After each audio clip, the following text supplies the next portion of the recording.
Welcome back mga Lods. So, ito po yung part 3 ng ating tutorial kung paano gumawa ng VPN, mga Lods.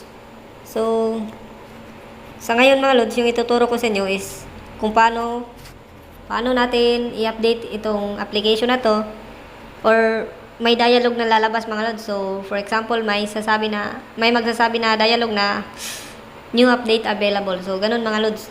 New application update available. So, at saka ito din mga Lods, papalitan natin itong tipo di tunnel. So, yan. Yung dapat kasi dito mga Lods is tunnel type. So, palitan natin yan mga Lods. At saka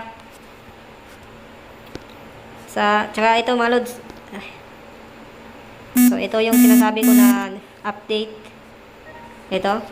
Install the latest version. So, ito po yung application updater mga Lods. So, pag-click natin ng yes, mapupunta siya dito. So, yan mga Lods.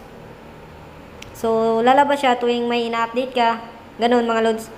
So, ang gagawin natin is tayo yung magkocontrol ng update mga Lods.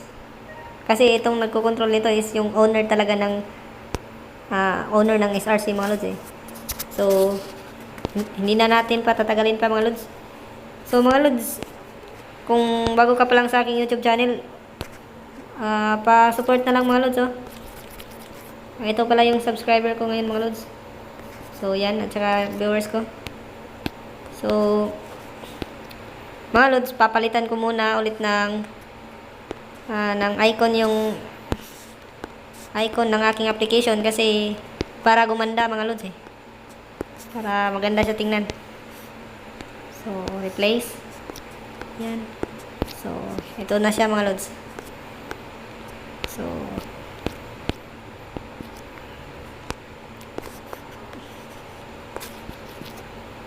papalitan natin yung tipo D tunnel. So, punta po kayo sa, mga Lods sa SBR Injector, Application, SRC, Android Manifest. So, itong tutorial ko mga Lods, ginagawa ko talaga siyang klaro . Para po ito sa mga baguhan mga Lods. Kung ikaw ay may alam na sa pag-code, at saka nagagalit ka kasi yun yung ginagawa ko. So, wag kang magalit Lods kasi para po ito sa mga baguhan Lods . So, hanapin natin dito mga Lods. Tipo D tunnel. Nandito lang yun .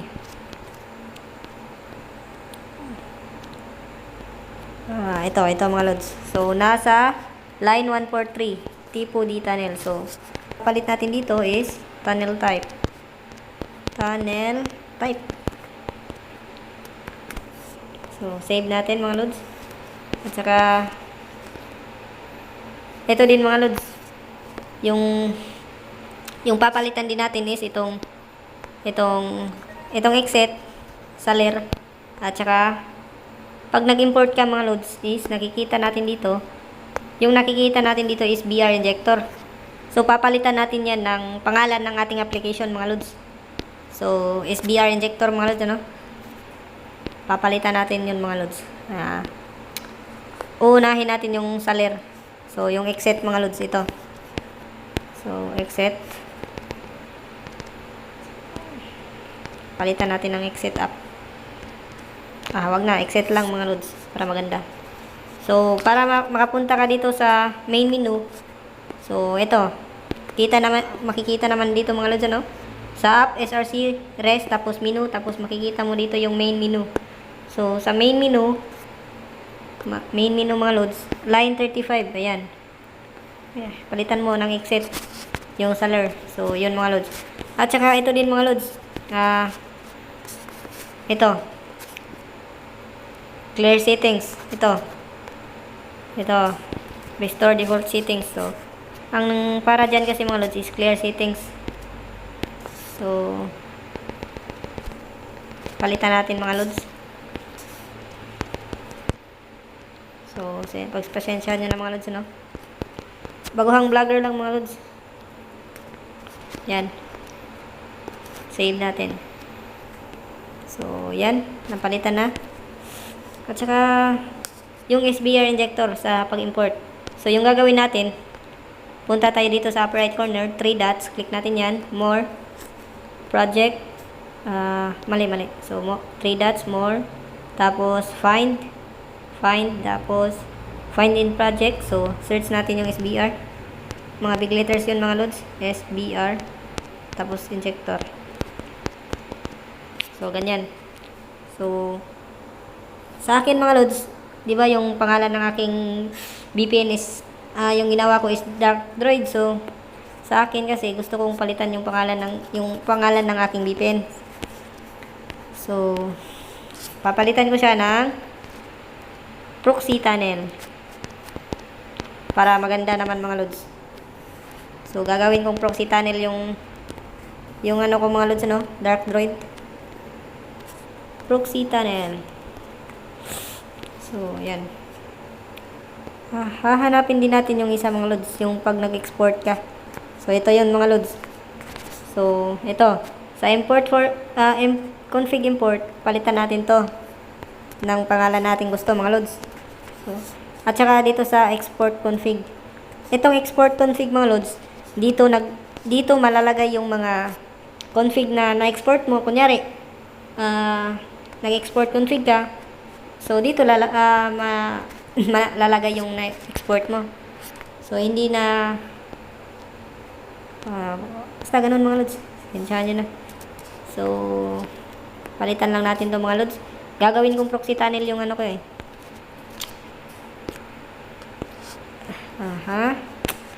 Tapos, yung pangalan dito sa string, Dark Droid, palitan natin ng proxy tunnel.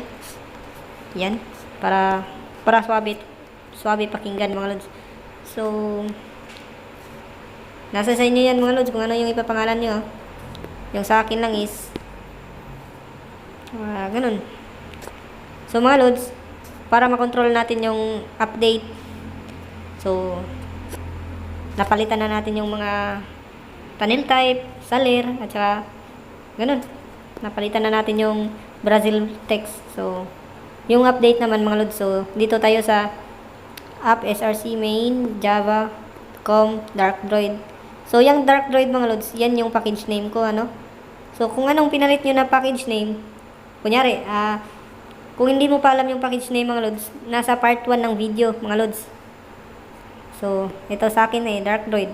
So, makikita mo naman dito mga lods, ano na, 3 lang siya. Hindi dito sa Gcraft, tunnel thread. So, kung may isa dyan na iba, yan yung pindutin yung mga lods. Tapos, punta kayo sa main activity.java. So, yan mga lods. Yan, so, mga lods, dito ano. So, para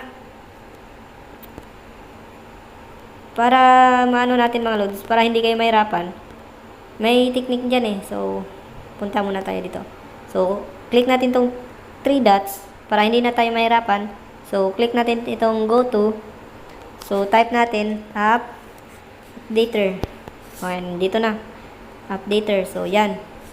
Ito yung lumalabas na ano mga lods, yung install the latest version. So, ang gagawin natin dito mga lods, tayo yung magkocontrol ng update ng application mga lods. So, yung gagawin natin is una, ito. Copy natin to mga lods. Bale, yung gagawin ko kasi, gagayahin ko yung setup nya. Setup ng GSON config mga lods. So, ito mga lods.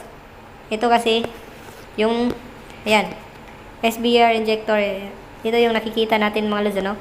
Na, dito, ito. Ito mga lods. Hintayin lang natin mga lods, ano? Ito, install the latest version. SBR injector, ayan, yan. Tapos, yes. Ito yan mga lods. So, yung gagawin natin, i-copy natin to mga lods. Nag-exit pa. So, yan. I-copy natin to. So, select all lang natin mga lods, ano? Dapat wala tayong makakaligtaan na mga text dito. Yan. Na-copy na natin mga lods. So, yung gagawin natin, search tayo ng pastabin. Pastabin. Ito, ganito yata yun eh. Pastabin. Or pastabin. Yan. Ito. Hindi ko kasi kabisado to mga lods eh. Itong paste tabin. Hindi kasi ito yung ginagamit ko, pero ayos lang naman ito gamitin. So, mga lods, para hindi mawala yung ano nyo, mag-sign up kayo or mag-login para pero may control na po kayo sa update nyo. So, hindi mawala itong ano nyo mga lods, yung na-paste nyo dito. So, yung gagawin natin mga lods, itong version code, gagawin natin tong 1.1. So, 1.1 mga lods. Tapos, itong URL mga lods, dito natin ilalagay kung saan pupunta yung user natin or yung pag-click niya ng yes, kung saan siya mapupunta. So, ilalagay natin dito mga lods. Itong message mga lods, kung anong gusto niyo mong sabihin sa user mo. Kunyari, sasabihin ko, subscribe. Please subscribe.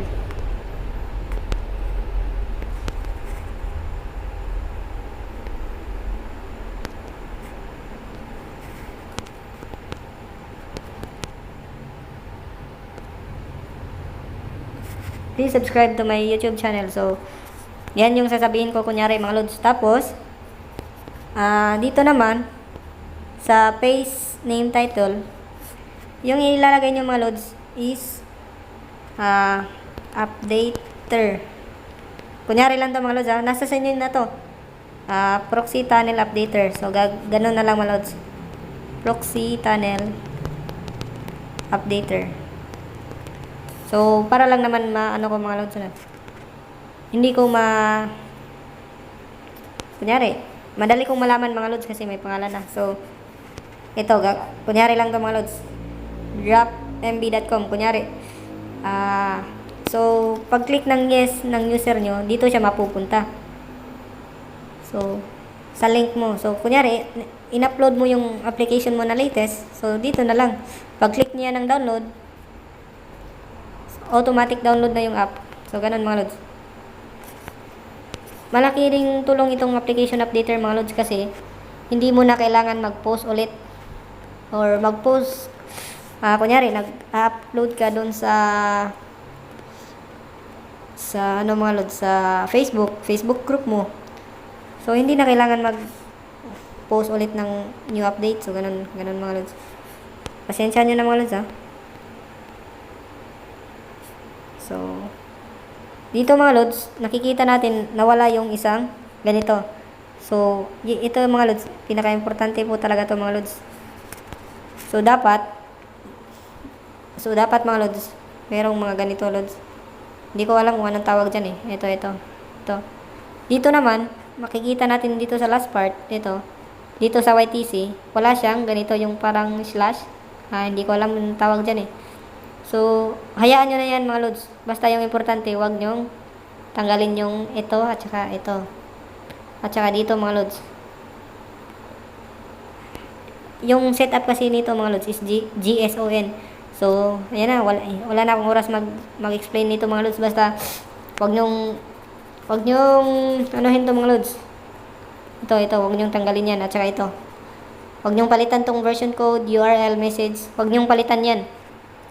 So, yung papalitan nyo lang is ito. At saka yung nandito, yung please subscribe, yan. At saka yung version code. So, mga lods, itong version code, ito yung nagko-control. Anong ibig sabihin ng nagko-control? So, kunyari, nandito is 1.1. So, create lang natin mga lods. Mamaya ko na-explain. So, yan, na-create na natin mga lods. So, click natin itong row. RAW, yan. Pag-click natin yan, so, ayan, nagaya na natin yung kanina mga lods. So, yung gagawin natin is, i-copy natin tong link. Ito.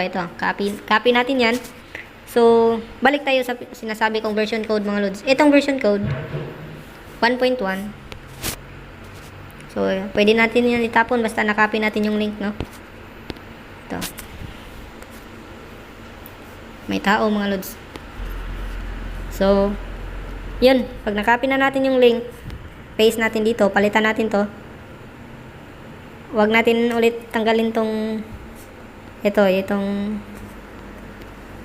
hindi ko alam anong tawag niyan, basta ilagay natin dito sa sa ano mga lods. So, yung sinasabi kong version code mga lods, yung nilagay natin dito na link, sa link natin is 1.1. So, yung ilalagay natin dito, version name kasi yun. So, yung ilalagay natin dito sa version name is 1.0. So, ibig sabihin ng 1.0 mga lods, pag connected ka, lalabas yung update dialog. So, pag 1.1 naman mga lods, hindi siya lalabas kasi pareho siya ng nandun 1.1 sa ano niya, sa ginawa natin kanina sa JSON config ganun. So yung nilagay ko is 1.0 mga lods. So ibig sabihin nito, lalabas yung update dialog. So build na natin. So ito na mga lods, na build ko na yung application. Pinost ko lang mga lods para hindi na tumaas yung video.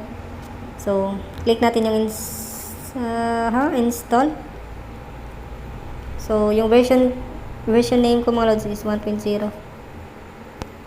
So ito na yung application ko mga lods. Proxy tunnel na. Ayan. So ayan na siya mga lods. Proxy tunnel na yung pangalan. So ayun mga lods, 1.0 yung nilagay ko. So pag connected tayo, ayan. Oh, ito na siya. Please subscribe to my YouTube channel. Pag-click natin ng yes mga lods, yan, pupunta siya dito. So yan, rinse inject, yan mga lods. So kunyari hindi na sila hindi mo na kailangan upload doon sa group nyo, so sa Facebook group nyo. So dito na lang sa application mo, may dialog na lalabas. So yan mga lods. So, para ma-disable yan mga lods, dapat yung nasa link mo, nandito, dapat itong pag-download nila, 1.1 na siya mga lods. So, kung hindi nyo na-gets, makikita natin dito, rinse inject 1.0.apk, dapat 1. Time is 3:03 a.m. 1. Ano na siya lods, 1.1. So, dapat yung na-release nyo is 1.1 na mga lods. So, kung hindi nyo alam ano, dito, palitan nyo lang ito ng 1.1. Tapos, pagtapos nyo mapalitan, i-upload nyo mga lods.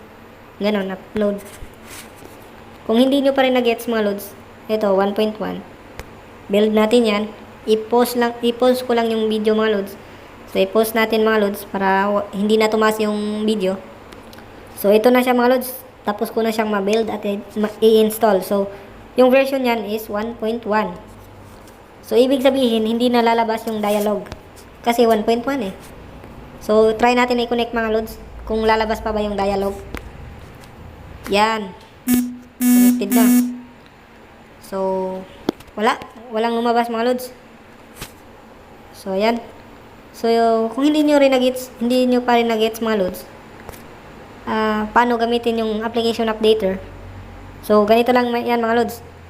Itong 1.1 na version ko, i-upload ko siya sa ano mga lods, sa doon sa drop MB. So install muna ako nito, APK backup. So asa na nga ba yun? App backup. So hindi siguro na supported.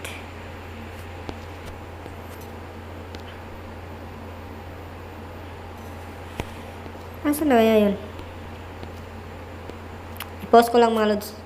So, yung pangalan niya pala mga lods, APK export. Export ito. So, hindi yan. Wala rin. Sige, subukan natin ito mga lods. 5 MB. Kasi yung sa akin mga lods is, ano lang siya, 53 KB lang siya. Hindi ko nakikita dito mga lods eh. Siguro ito. Hindi rin.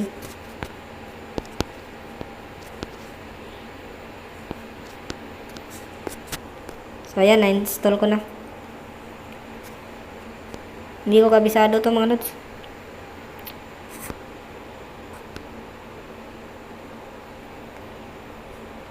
So, ayan. Ito siya mga lods. Oh, meron naman pala akong APK export, oh. Ang bobo ko talaga. Uninstall ko lang yun mga lods kasi nandito na pala eh. Ito siya, APK export. So, hahanapin natin to. Ito, proxy tunnel. So, makikita natin dito is 1.0. Yan. 1.0.apk. So, upload natin siya mga lods dito sa dropmb.com. So, upload and share files. Tapon natin yan. So, select files. So, yung na-backup natin mga lods, mapupunta yun dito sa APK. Ito siya, 1. So, ayan. I-post ko lang mga lods. Si matatagalan na naman. So, ayan. Finishing upload na mga lods. So, ayan. Ito yung download link niya. So, click natin to. Copy this URL to Clipboard. So, yan. So, yan mga lods, ano? So, paano nga ba natin gagawin? Anong gagawin natin mga lods? Para, ayun, makontrol natin yung update. So, punta lang tayo sa ating Pastabin. So, dito natin siya i-control mga lods. So, click natin tong, ito, yung logo niya. Hindi pa rin. Yung paste. So, yan na nga yung sinasabi ko eh. Dapat tayong mag-login or gumawa ng account. So, ayun. Kailangan natin gumawa ng account mga lods. Kasi para makita natin yung link natin eh. Kanina yung ginawa natin. So, mag-sign up lang tayo mga lods. Click natin yung sign up. So, pwede naman siyang Facebook. Ganun. So, Facebook na lang. So, wag na. So, gagawa na lang tayo. Username natin, Darkdroid. So, i-follow gayahin nyo na lang yan mga lods, ano? Yan, username, okay. So, pwede natin gawin natin dito mga lods is, wala, ano na eh. Ako. Sana pwede ito mga lods. Ayaw kong gamitin yung email ko mga lods eh. Baka may scam. So, yung gagawin kong password is, ano lang, pang basic lang. So, yung CAPTCHA.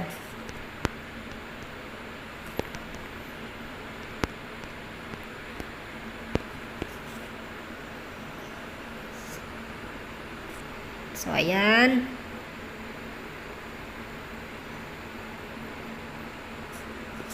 Ano nangyari? So, i-post ko na lang yung video na to mga lods, ano? So, dapat makagawa tayo ng account dito sa Pastabin eh. Para makontrol natin yung update. So, ito na mga lods. So, yan. So, yung gagamitin ko na email dito is, yan. So, yung password ko is, kailangan may letters A, 1, 2, 3, 4, 5, 6, 7, 8, 9, 0, 0. So, 2, S, M, 9, ZZ. So, yan. Sana tama. Sus, yung ano pala mga lods, yung pangalan. Already taken na. So, yan. Palitan natin. Yan. Gawin natin yan, ganyan. So, balik natin yung password. Yan. So, ano yan, 2SM9ZZ. So, yung password 1, 2, 3, 4, 5, 6, 7, 8. Ako, ang bubo ko talaga mga lods. 09, ganyan. Pababa na. ER, so yan. So, anong nangyari? Putang ina naman ito. Yung signal ko pala. Kailangan mga lods ha, pag nag-sign up kayo dito is, yung signal nyo hindi nawawala-wala. Kasi dito sa akin eh, tarantadong signal to. Ang hirap talaga pag ano mga lods, Android 10 ka. Mahirap mga lods. Ang daming error. Ang daming error ng Android 9 ngayon. So, ayusin natin yung password. ERTH. T. Puro big letters lahat. TRT 1, 2, 3, 4, 5, 6, 7. So, yan. Password should contain at least 12 characters. Naku naman. Tangina nito. Ano na lang. 3, 4, 5, 6, 7, 8, 9, 10, 11, 12. Tapos P. Yan. P, R, W, M, 4, D. Create account. So, yung ginamit ko na email address, mga lods. Putang ina na naman. Nangyari na naman to. Tangina na naman ito.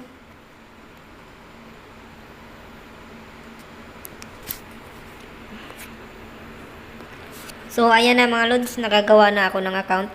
Ito. Ang problema lang, nakalimutan ko yung password mga lods. So, bale, yung ginawa ko mga lods, ayun, yung ginawa ko, yung ginamit ko na email is, itong, gumamit ako ng fake email. So, gamit itong temp mail.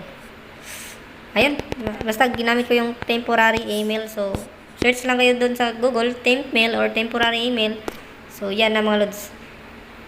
Ito, makakagawa ka ng account, libre lang. Hindi mo na kailangan mag-email. Kung kunyari, takot ka ma-hack yung email mo, ganun. So, bali yung gagawin ko mga lods. Natin ulit to. Ika-copy natin ulit to. At tapos, ipalit natin ulit sa dito, sa source code natin. Code ulit tayo mga lods, ganun. So, application updater. So, app updater. Paste natin dito. So, paste. So, yan. So, sa build Gradle natin is 1.1. Ibig sabihin mga loads, walang update dialog. Pero pag may 0, so, pag 0, ganyan, siya, merong update dialog. So, explain ko sa inyo mga loads ng klarong-klaro para gets nyo talaga. So, dito, wag nyo itong gayahin mga loads, itong tinatype ko ngayon.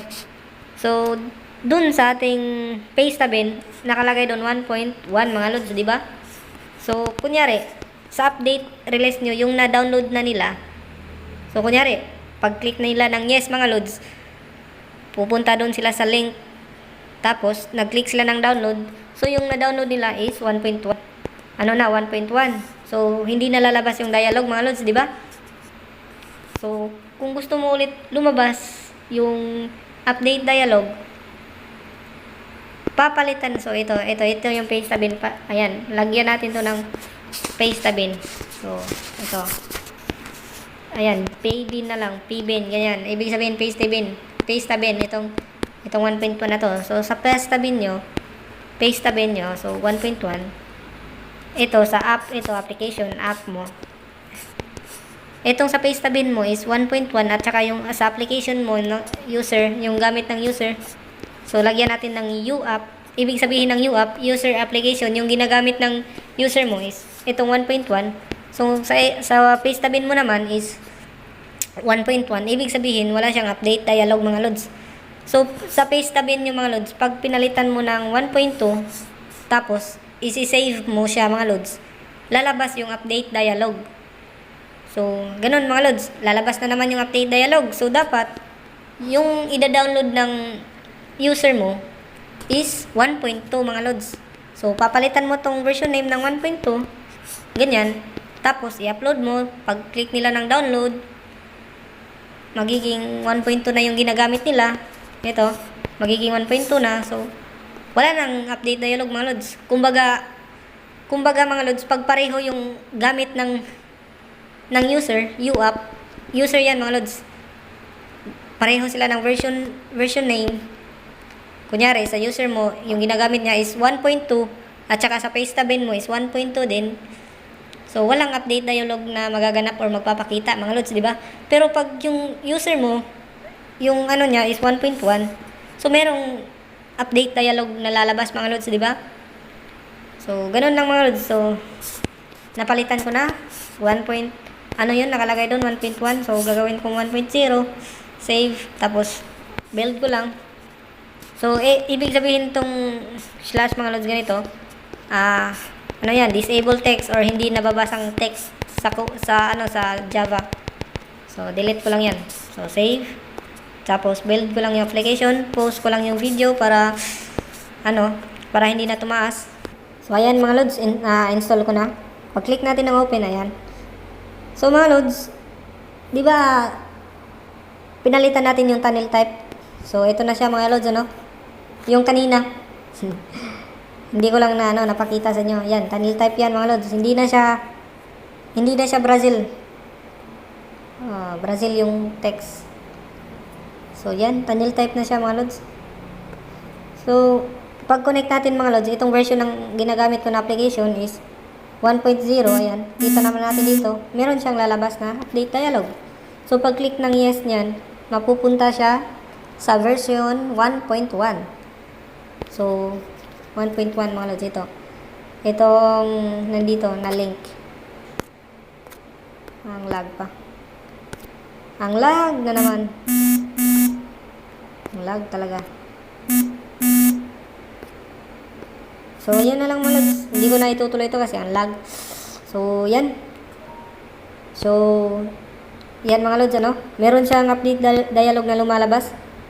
So, yan. Kasi, dito sa, paste tabin ko, hindi siya pareho. Hindi siya parehong 1.1. So, yung ginagamit ko ngayon is 1.0. So, nandito, 1.1 yung dito. So, pag pinalitan ko, edit lang to. So, ganito yan mga lods. So, dito. Tapos dito may paste tabin. Dito mo makikita yung mga paste mo. Na paste mo, nagawa mong basta ganun, nagawa mong mga yung ginawa mong paste. Unlag. Yan, ito siya mga lods. Ito siya. Pag-click mo niyan, so makikita mo to. View row, download, edit, at saka delete. So, i-edit mo lang yan mga lods. Gagawin mo yung 1.0. So, gagawin ko yung 1.0 mga lods. So, ibig sabihin yan, hindi na magpapakita. So, wag mong palitan yung paste name mga lods, para hindi magbabago yung, yung link. Ito. Hindi magbabago yung view row link niya. So, yan. So, balik tayo dun sa application. So, pinalitan ko siya mga lods, ng 1.0. So, ibig sabihin, hindi siya lalabas yung update dialog niya. Yan. Hindi siya lumabas mga lods, So, yan. For today's video, yan lang muna mga lods. So, ito na yung proxy tunnel na yung, pangalan ng app na ginawa, natin, minodify natin.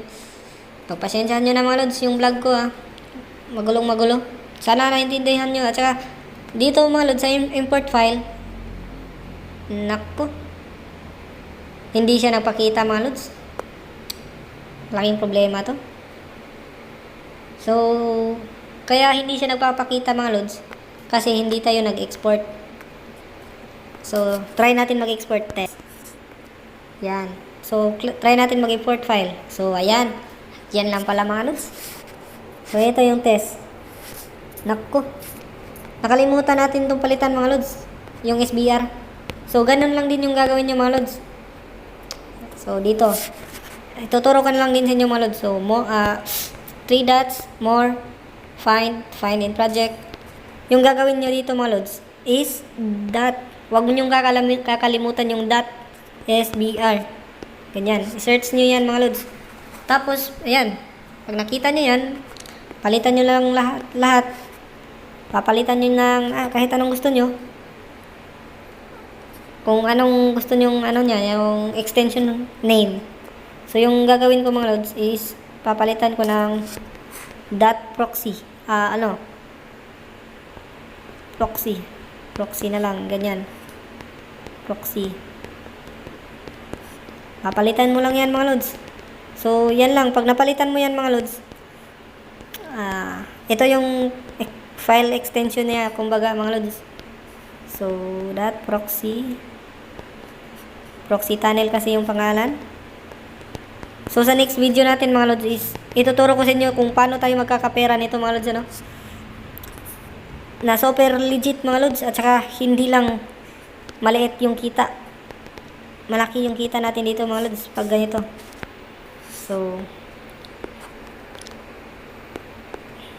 Palitan lang natin lahat mga lods, ano?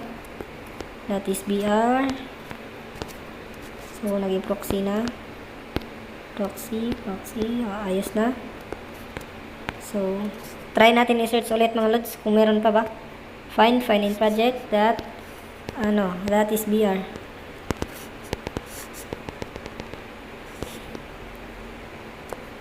So, yan. I-build ko na mga lods kasi walang nakita sa search result. So, post ko lang yung video. So, ayan. Na-install ko na mga lods at saka in-open ko na lang din. So, yung import file ko, pag import ko, so, yan kasi mga lods, yan yung kanina yung ginawa kong test files. So, kailangan natin mag-extract ulit. So, gawin natin test. Tapos, V2. Pasabot, ibig sabihin yan, latest version. So, yan. Import file tayo. Oh. Bali yung ginawa nila dito mga lods. Naka-encrypt. Galing. Naka-encrypt yung text niya. Hindi natin masisearch yung .sbr. So, yan lang muna ngayon mga lods for today's video. Pagpasensyahan nyo na mga lods. Naka-encrypt yung text niya. Pero alam ko naman kung paano yan papalitan mga lods eh. Basic lang yan. Yan lang muna sa ngayon mga lods. So, maraming salamat. Sana nagustuhan nyo yung vlog ko mga lods. Pagpasensyahan nyo na. Sana dumami yung subscribers ko para may inspirasyon ako kung gusto ko pa bang mag-update na at saka mag-upload ng mga video. Yun mga lods, pagpasensyahan nyo na. Inaantok na ako rin eh. So, yan lang mga lods. Maraming salamat sa